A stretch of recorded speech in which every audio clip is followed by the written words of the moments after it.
We last left our heroes with the wizard Bindlejarm as they peppered him with questions. He gladly answered all their questions about their magic item. More importantly, Bindlejarm was able to provide insight on the Asterium shards they had been collecting. He explained that the shards are raw centers of magic, and typically their color and behavior indicates what kind of magic they contain. He cautioned the group of their wild nature and that it may take them some time to tame the shards to their will. With the group rested, Bindlejarm asked them for an indulgence.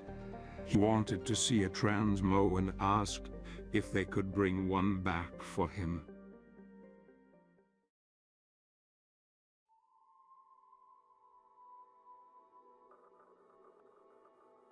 The Harpy's Nook.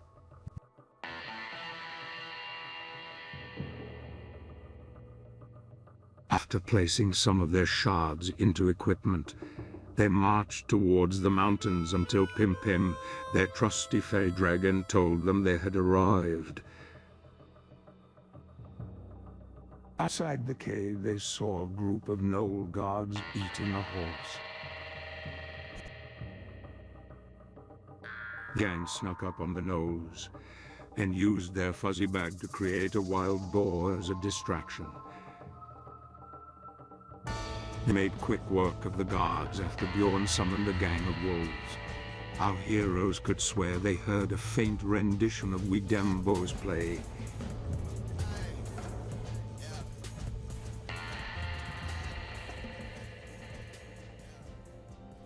As they entered, they were greeted by a squad of angry gnolls. A vicious battle ensued that once again relied heavily on Bjorn's wolves. After defeating the guards, the team strategized on how to tackle the rest of the cave. They slowly snuck through until they rounded a corner into a large room with patches of dense fog. As they marched through the room, they heard a faint yelp as Annika slipped on some rocks and fell through the fog into darkness below. Brevik yelled after her but heard nothing.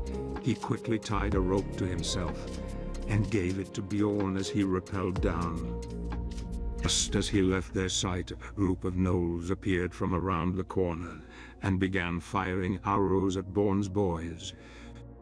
A tense fight ensued as the gang defended themselves from the barrage while trying to maintain a hold on Brevik's rope. Meanwhile, down in the darkness, Annika woke up slightly stunned as Brevik reached the ground next to her.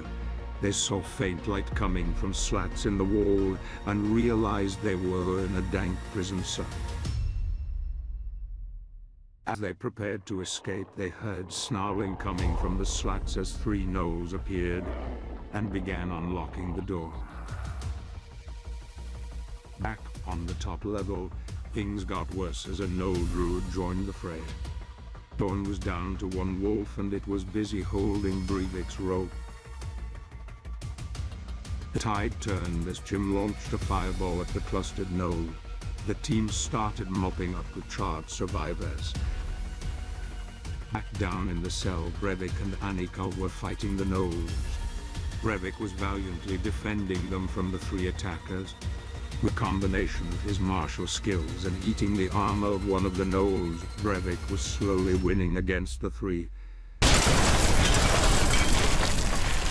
Until they heard a loud explosion.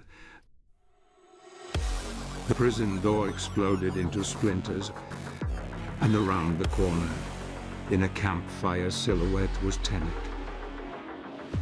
Teneg gripped Ukabil as it turned red, and suddenly Annika's armor caught fire as it began to burn her. Everyone get down here. It's Teneg. Brevik as the rest of the group listened through their rapport spores.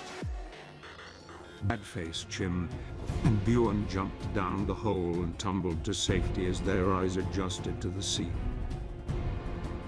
As he flipped, Badface activated the triangle bomb they got from Dolban. Annika's armor burned as Teneg strode towards Brevik. With three thunderous blows, Brevik was struck down.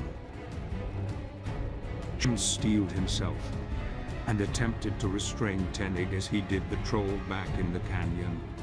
Shadowy blue tentacles burst forth and tied back Teneg's arms until he flexed with Ukabil and broke free. Teneg made quick work of Anika after breaking free. He then set his eyes on Chim. Fistbowed, bad-faced Chim and Bjorn were hurting Teneg, but he quickly figured out the illusion. Before he could advance to Chim, Brevik found it in himself to stand up and face him once more. Following Brevik's lead, Anika also got back to her feet and faced Teneg head-on.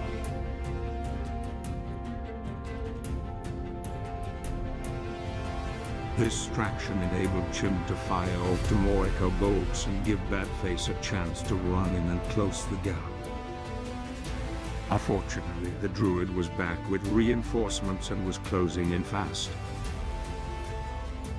Just as Teneg took down Brevik and Anika again. Despite this, Teneg was badly injured, and Badface engaged in one final duel as his bomb ticked away. After a brutal battle, Badface finally struck down Teneg. However, his bomb was about to blow. Dawn had once again summoned his boys, and they began a daisy chain, passing the bomb forward towards the clustered no reinforcements, until